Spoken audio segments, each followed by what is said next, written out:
오직 은혜로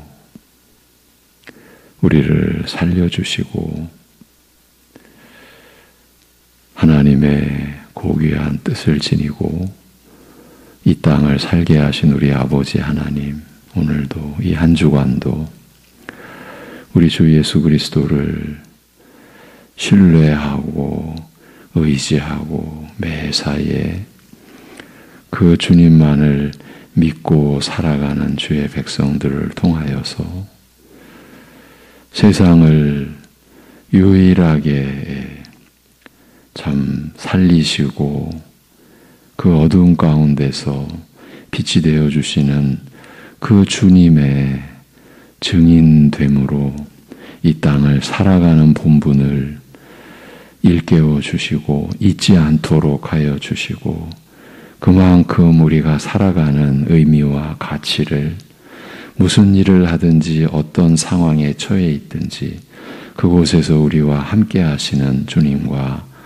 동행함을 감사히 여기고 그것이 우리에게 기쁨이 되는 삶을 누려갈 수 있게 하여 주시옵소서. 예수 그리스도의 이름으로 기도하옵나이다. 아멘. 갈라디아서 1장 6절에서 9절입니다. 갈라디아서 1장 6절에서 9절 보시겠습니다.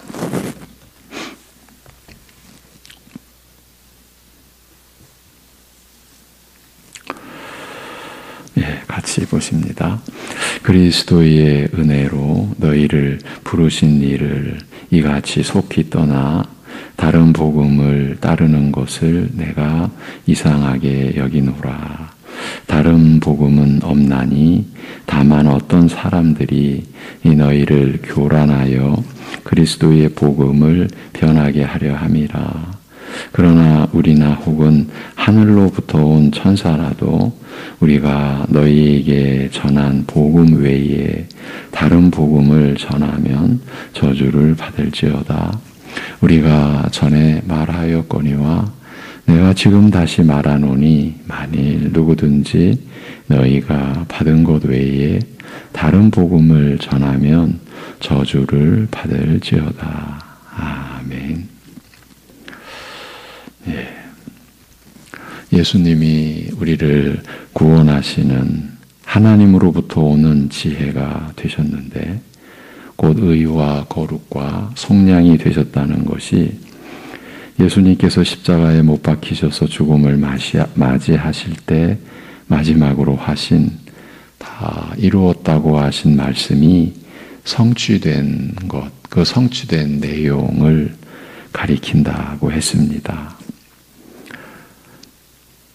그리고 이 진리의 내용이 품고 있는 절대적인 의미와 가르침은 우리가 구원을 받는 것에 있어서 이렇게 예수 그리스도께서 이루신 것 외에 더 보탤 것이 없다는 점이라고 했습니다. 만약에 무엇을 보탠다거나 뺀다고 하면 그것은 곧바로 그리스도의 십자가를 헛되게 하는 것이고, 그래서 지난주 그리스도의 십자가에 무언가를 보태는 사례를 갈라디아서를 통해서 살펴보았습니다.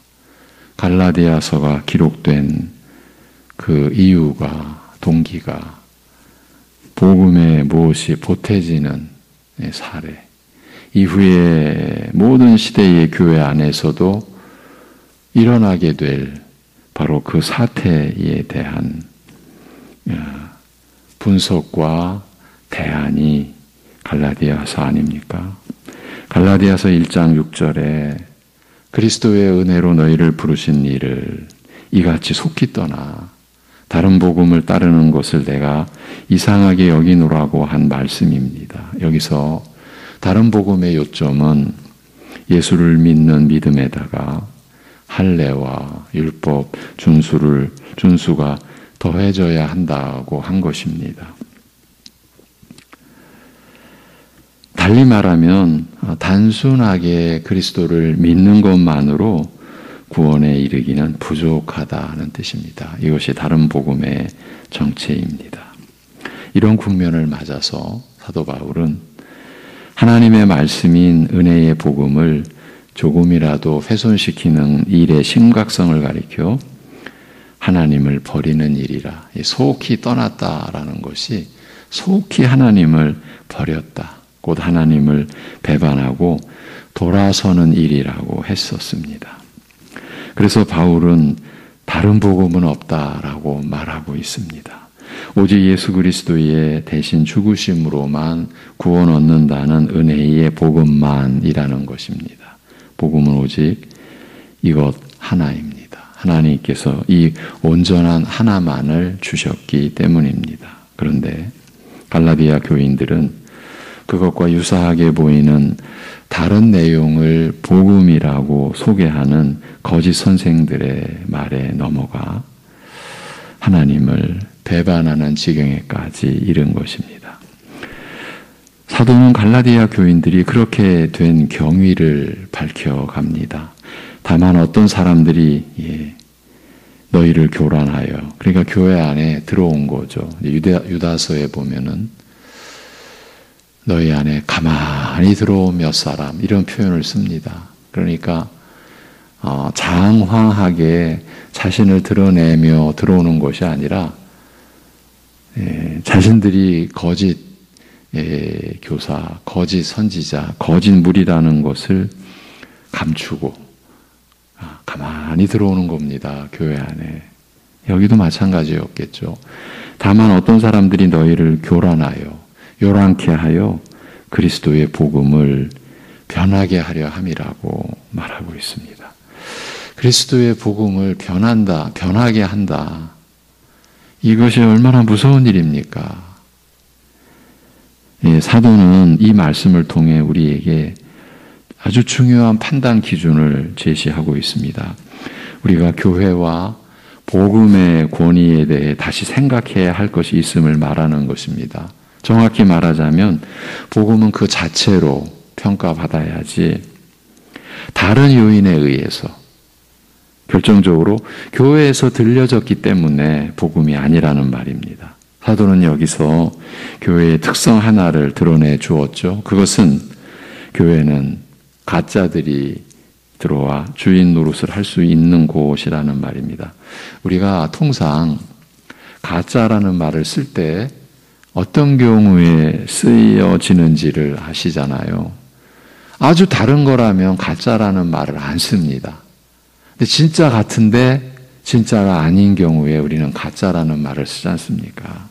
그런 가짜들이 들어와 종 노릇하는 게 아니라 아예 주인 노릇을 할 수 있는 곳이 교회다. 하나님께서 그것을 허용하셨다고까지 말씀드렸습니다. 가라지들이 얼마든지 들어와 있을 수 있고 마귀가 광명의 천사로 탈을 쓰고 앉아서 교회에 어른 노릇할 수 있습니다. 그래서 아무리 그럴듯하게 이적과 기사까지 동원해서 복음이랍시고 전한다고 해도 사도가 전해준 복음과 일치하는 것이 아니라면 그것을 청종하기를 거부하는 것이야말로 신자된 성도의 기본적인 의무라는 것입니다. 그 판단을 누구한테 위임할 수가 없어요. 우리 모두 각자가 그런 기본적인 의무를 지니고 있는 겁니다. 여기서 바울이 강조한 점은 복음이 교회를 판단하는 기준이지 교회가 복음을 판단하는 것이 아니라는 것입니다. 그래서 지난주에 가톨릭의 그 경우를 제시해 드린 것입니다. 거기서는 교회가 판단을 합니다.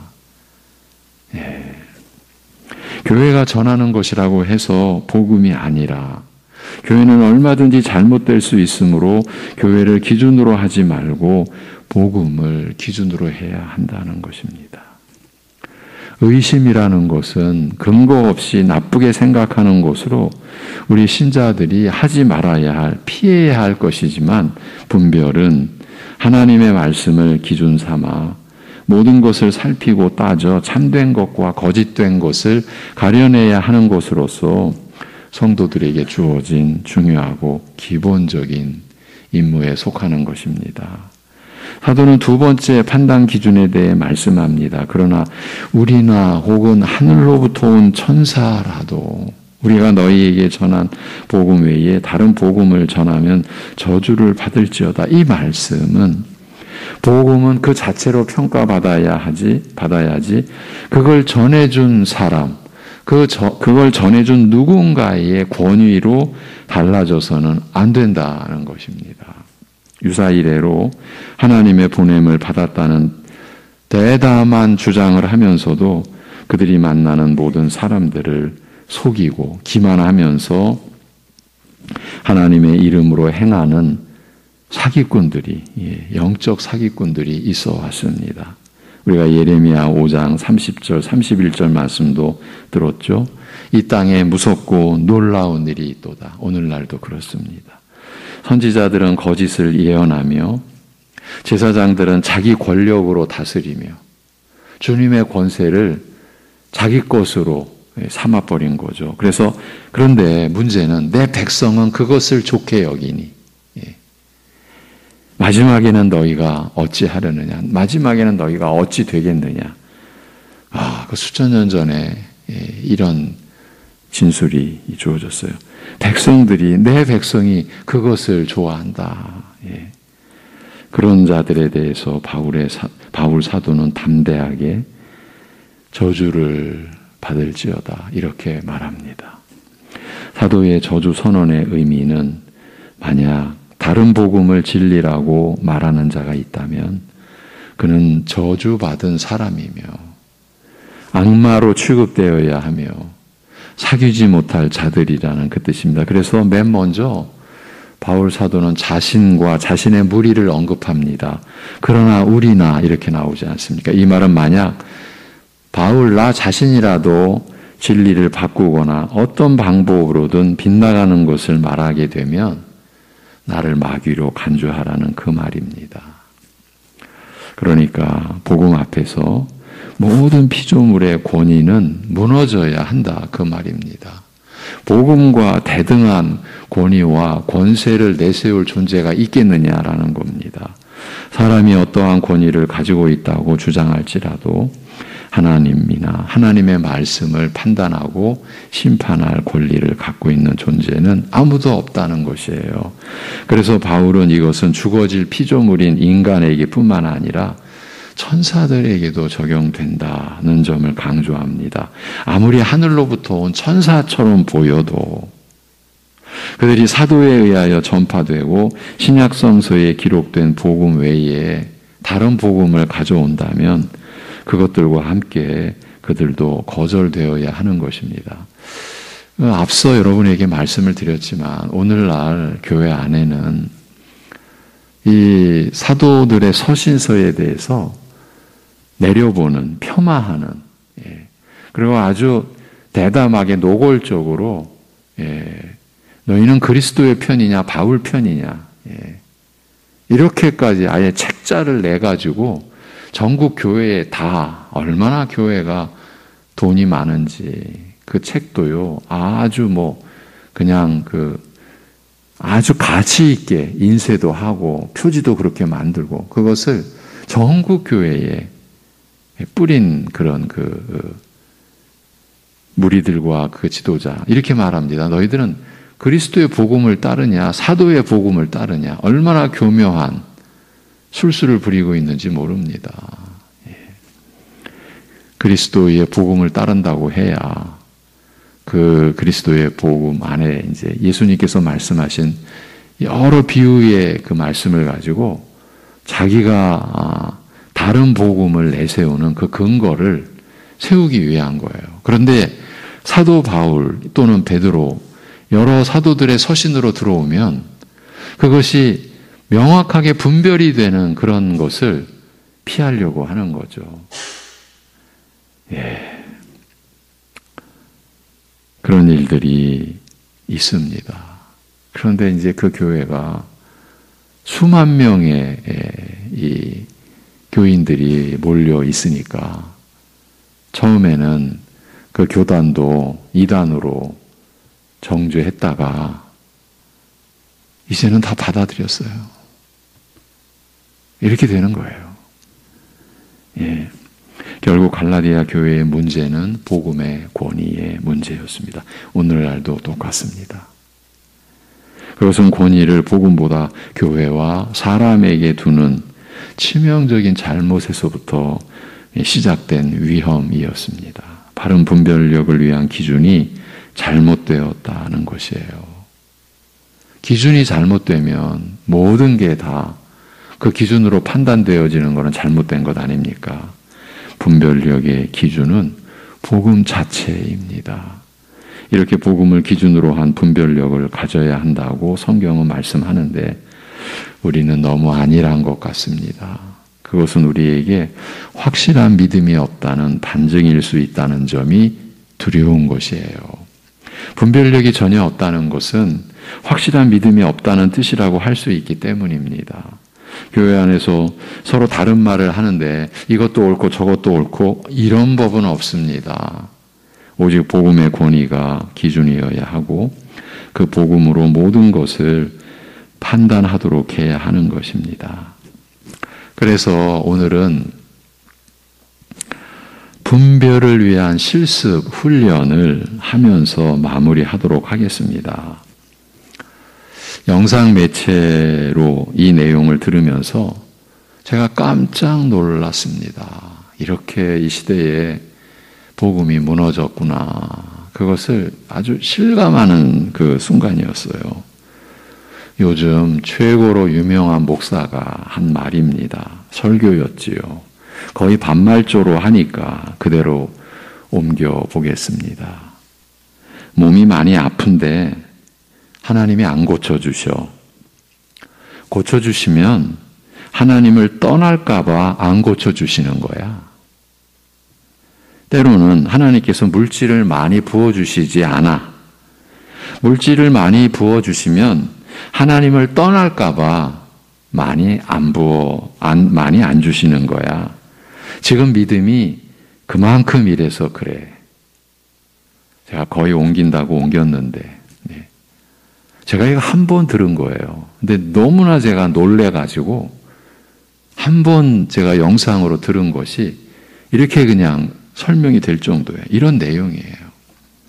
지금 이 얘기는 앞뒤를 다 제외해 놓은 내용이지만 이대로 우리가 분별을 할 수 있는 부분이라고 보아서 제시해 드린 겁니다. 이 말을 하는데 청중들 속에서는 계속해서 아멘 소리가 터져 나왔습니다.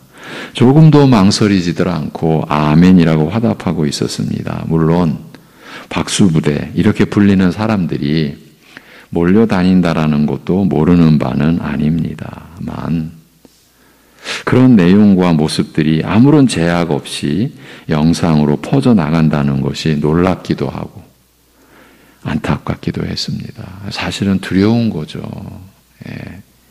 오늘 우리는 권위 있는 복음으로 말미암는 정당한 분별력을 가져야 할 것에 대해 나누고 있는데 우리의 입장에서라면 이런 말이 쏟아지는 가운데 아멘이라고 할 수 있겠습니까? 이제 제가 좀 덧붙여 보겠습니다. 믿음의 분량이 그래서 그래. 믿음의 그릇이 그래서 그런 거야. 다 거의 반말이니까. 그 믿음 가지고서는 병 고쳐주고 물질적으로 풍요롭게 해주시면 하나님을 떠날 것을 아시니까 안 고쳐주시고 안 부어주시는 거야. 이런 얘기가 되는 겁니다. 그런데 문제는 지금부터죠. 정작 하고자 하는 말은 그 다음일 것입니다. 그러니까 믿음을 크게 하면 믿음의 그릇을 크게 해놓으면 병도 고쳐주시고 물질도 원하는 대로 부어주실 것이라는 말이죠. 그리고 더 중요한 것, 더 하고자 하는 말은 그렇게 믿음을 크게 하려면 우리 교회로 와, 나에게로 와. 아마 이 얘기를 하려고 하지 않았을까요? 그 분위기에서는 이런 말을 하지 않았어도 이미 청중들은 충분히 짐작들을 하였을 것입니다. 아멘이라고 외치는 사람들은 이미 그런 내용까지 염두에 두고서 그렇게 소리쳤을 것 같습니다. 이 얘기 속에는 많은 문제가 들어 있습니다. 한두 가지가 아닙니다. 그런데 그런 문제들이 소위 좀 가벼운 문제가 아니라 이것은 그야말로 영원한 사활이 걸린, 영원히 죽느냐 사느냐와 다 직결되는 내용들입니다. 그래서 제가 너무 놀라고, 이렇게까지 간 거구나. 이게 무분별하게 아무 제약 없이 이렇게 퍼뜨려지고 있는 이 사태가 우리 시대의 교회가 직면해 있는 끔찍한 국면이구나. 먼저 내용면에서 확인해 보겠습니다. 저 말대로 하자면 지금 교회 안에서 육신적으로 건강한 분들은 그만한 믿음의 그릇이 준비되어 있다는 얘기가 되는 거죠. 물질적으로 부유한 교인도 마찬가지고요. 믿음의 그릇이 그만큼 준비가 된 거예요. 반대의 입장은 더 말하지 않아도 될 것입니다. 이렇게 되면 믿음의 크기, 믿음의 그릇에 따라 건강의 복도, 물질의 복도 결정된다는 말입니다. 지금 이 얘기가 어느 거짓 선생이 어느 구석구석에서 속삭이듯이 한 말이 아니라 온 동네방네 지금 다 알리고 있는 그런 이 내용인 거예요. 너무 확신을 가지고 병 안 고쳐줘? 고쳐주면 하나님 떠날까 봐 그래. 이런 식으로.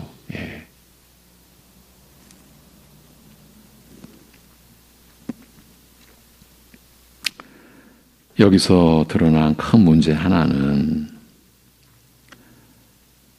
믿음이 커질수록 건강도 물질의 복도 따라서 커진다는 것이니, 그렇다면 믿음으로 살아가는 목표가 이것이냐, 이런 의문이 제기되지 않을 수가 없는 거죠. 믿음의 크기, 믿음의 그릇에 따라 건강의 복도, 물질의 복도 결정되고, 그럼 믿음이 커질수록, 믿음의 그릇이 커질수록 건강도 물질의 복도 따라서 커진다. 이런 논리 속에는 교회의 목표까지도 이미 그 안에 담겨 있는 거죠. 그러니까 신앙생활의 목표가 현세에, 곧 육신의 복락에 있는 것이냐는 말입니다. 이렇게 본다면 믿음의 그릇을 크게 해서 건강과 현세적 부요의 복을 누리는 것으로 구원의 목표와 완성이 이루어지는 것으로까지 나아가게 됩니다. 그렇다면 십자가에 못 박히신 그리스도의 은혜로 우리가 구원받은 내용과 목표가 이것이었습니까? 이렇게 가면 문제는 확연하게 드러납니다. 여기에는 복음이 없다는 것이에요. 고린도전서 1장을 토대로 말하면 이거야말로 말의 지혜로 그리스도의 십자가를 헛되게 하는 것입니다. 그렇지 않습니까? 믿음의 그릇이 작아서 건강을 잃은 상태가 되고 가난한 처지가 된다고 하면, 다시 말해서 믿음의 작용이 이런 것이냐는 거죠. 고작 이런 정도라고 한다면 우리 믿는 자들이 본래 영원히 누릴 수 있는 죄사함과 거듭남, 그리고 하나님 자녀됨의 그 복락과 영광은 이게 실종된 상태가 되는 것입니다. 다시 확인해 드리지만 그리스도의 십자가 말씀은 사라져버린 것입니다. 건강의 복과 물질의 복에 파묻혀 버려서 말입니다. 이런 상태에서 그리스도께서 우리에게 의와 거룩과 속량이 되셨다는 말씀이 무슨 의미가 있겠습니까? 거기에 무슨 의가 있고 거룩이 있고 하나님을 섬기는 자유, 이 속량의 근본은 우리에게 주신 죄와 사망, 사탄의 권세로부터 이제 벗어난 그 자유, 오직 하나님을 섬기는 그 자유인데, 그런 말씀이 무슨 의미가 있겠습니까? 오늘 예시로 제시한 그런 설교나 그런 집회에서는 복음의 권위는 실종되게 되어 있습니다. 아니, 완전히 무시당하고 있는, 깡그리 무시당하고 있는 거예요. 그런 자리에서도요, 하나님, 무슨 성경 말씀, 예수님, 은혜, 성령님, 그 역사, 이런 말들이 당연히 쓰이겠지만, 결코 성경에서 계시된 내용으로가 아니라 자신의 궤변을 끼워 맞추기 위한 수단이나 방안으로 쓰이는 것 뿐입니다. 하나님의 사랑, 은혜, 말씀까지도 다 자신의 목적을 위해서 다 수단 삼아 사용하는 거죠. 예. 그런데 이렇게 무지막지한 거짓 복음이 복음인 것처럼 환영을 받고 영상으로 아무 제약 없이 퍼져나갈 수 있는 것은 우리가 앞에서 보아왔듯이 교회에서 전해지는 말씀이라고 하기 때문이고, 예. 거기다가 결정적으로 지금 우리나라에서 가장 유명한 목사의 말이기 때문이라는 것입니다. 예. 여기가 교회잖아. 그리고 이렇게 유명한 지금 한국 사회를 뒤흔들고 있는 목사의 말인데 이것이 지금 판단의 기준이 되어버린 거예요. 분별의 기준이 되어버린 거예요. 누가 그 안에서 저건 거짓이다라고 말할 수 있겠습니까? 그것뿐만이 아니라 수많은 추종자들이 있다라는 것이, 예. 그 추종자들 안에는 목사, 목회자들도, 예. 수두룩 하고요. 예.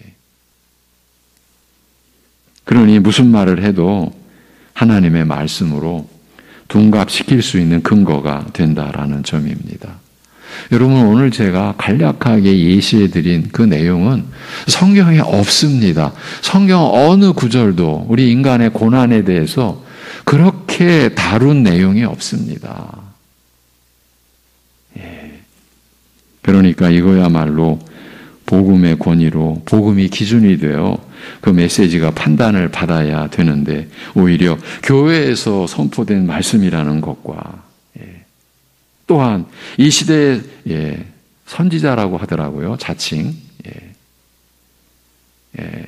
그러니까 하나님의 음성을 듣는 거예요. 자기는. 그걸 내비칩니다. 노골적으로. 예.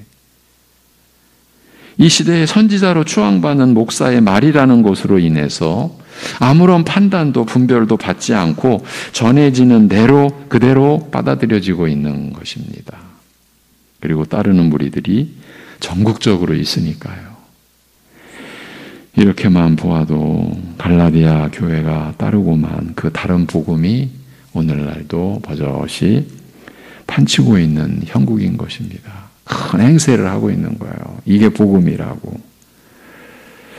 그러니 어느 교회도 어느 신자도 자신들은 소위 안전지대에 있다고 할 수 없습니다. 그렇게 보여집니다.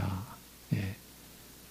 너무나 어떻게 보면 간단하게, 야, 저기 가서 믿음만 키울 수 있다면 이제 건강도 보증되고 보장되고 이 세상이 바라는 재물의 그 능력과 그 재물의 축적도 이루어지는구나. 이렇게 되는 거죠. 그래서 바울 사도가 에베소서에서 끝으로 너희가 주 안에서와 그 힘의 능력으로 강건하여지고 마귀의 괴계를 능히 대적하기 위하여 하나님의 전신갑주를 입으라고 한 말씀을 붙들고, 여러분 하나님의 전신갑주의 내용을 들어가 보십시오. 에베소서 6장에서 그게 다 그리스도의 십자가로 인한 복음의 능력입니다. 복음의 내용들입니다. 그 하나님의 전신갑주를 입으라고 한 말씀을 붙들고 더 힘을 쏟아 기도해야 할 때인 것입니다. 제가 너무나 엉뚱하고 황당한 그 메시지의 성경 본문까지는 내가 그 영상에서는 찾을 수가 없었어요. 예. 그런 실력이 안 돼서. 그런데 없습니다. 그런 내용을 근거해 줄 하나님의 말씀이 없습니다. 만약에 그가 그렇게 엉터리로 말한 병이 안 고쳐져? 고쳐지면 하나님을 떠날까 봐 안 고쳐주시는 거야. 이런 말씀이 없습니다, 여러분. 그가 어떠한 본문을 가지고 그러한 내용을 제시했는지 모르지만 제가 생각하기에는 본문도 상관없어요. 왜? 본인이 하나님 노릇하는데 이렇게 가는 거죠. 자기가 말하면 그게 복음이 되는 거예요. 예. 이거는 여러분은 생각도 못할, 근데 저는 그런 무리들 속에 있어 봤기 때문에 얼마든지 그렇게 됩니다. 그리고 그 안에서는 그것이 그대로 복음이 됩니다. 예.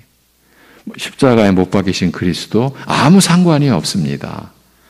저 사람이, 저 지도자가 말한 것은 그냥 법입니다. 그냥 진리입니다. 교회가 이렇게 될 수 있는 거예요. 이미 구약 시대에서도 하나님께서 경종을 울려주신 그 내용이에요.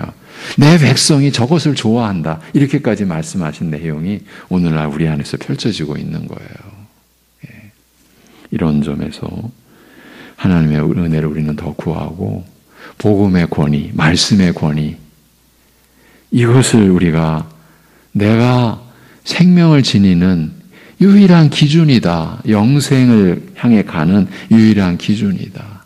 그래서 이 말씀의 진리와 은혜를 우리가 더 사모하고, 그래서 갈수록 더 우리는 낮아지는 자리로 가야 됩니다. 그 기준으로 인하여, 복음의 기준으로 인하여 우리가 분별하고 판단하는 것이 그 또한 우리의 능력과 우리의 역사가 아닙니다. 우리의 무슨 은사로 인해서 이루어지는 일이 아닙니다.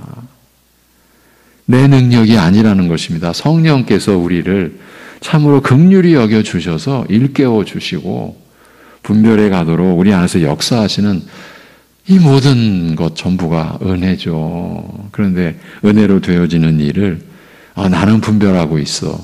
이미 넘어진 상태입니다. 이 또한 무서운 거예요. 기도하겠습니다. 하나님 아버지, 거짓이 참 진리를 밀어내고 주인 행세하는 교회 안에서의 이 거짓된 역사의 계보가 여전히 오늘날 이 시대에도 준동하고 있는 그 위험성을, 우리가 이미 그 위험 안에 이미 들어가 있고 그 위험한 거짓 세력이 우리의 영혼 위를 넘실대는 그런 처지를 말씀을 통해서 분별해 갈 수 있도록 또한 인도해 주심에 그저 감사를 드립니다. 하나님 아버지, 우리 안에 복음의 권위가, 십자가에 못 박히신 그리스도의 말씀의 권위가 세워지는 것, 우리가 그것을 간절히 구하고 하나님께 은혜를 우리가 바라며 나아갈 수 있게 하여 주옵소서. 우리가 그 누구도 복음을 판단할 수 있는 위치에 있는 것이 아니라 오직 그리스도의 십자가의 그 말씀으로 우리가 판단받아야 하고 우리가 우리 자신을 돌아보아야 한다라고 하는 이 질서와 이 질서의 중요성에 우리가 조금이나마 흐트러진 모습이 되지 않게 우리를 붙들어 주시고, 오늘도 그리스도의 십자가 그 말씀의 그 은혜와 진리를 우리가 또 받고 또 묵상하고, 그래서 그 은혜로 우리가 우리의 현실을 살아가는 그 감사함과 기쁨을 주님 앞에서 누릴 수 있게 하여 주시옵소서. 이 한 주간 우리 성도들 가정 안에, 우리 교회 안에, 또 개인적으로 일어나는 여러 가지 상황과 일들 속에 주님께서 동행하여 주옵시고 위험한 지경에 처하지 않도록 눈동자같이 보호하여 주시옵시고, 때로는 낭망하고 좌절할 수밖에 없는 그런 상황이 도래하더라도 이미 살 소망이 끊어지고 사형 선고를 받은 바울 일행이 그 안에서 죽은 자를 다시 살리시는 하나님만을 의뢰하게 하려 하시는 하나님의 뜻을 만난 것 같이 그 가운데서 살 소망이 끊어지는 상황에서도 죽은 자를 다시 살리시는 하나님께 자신의 모든 것을 내어 맡기는 믿음의 역사가 이루어지게 하여 주시옵소서. 이 모든 것을 주님께 맡겨드리옵고 감사드리며 주 예수 그리스도의 이름으로 기도하옵나이다. 아멘.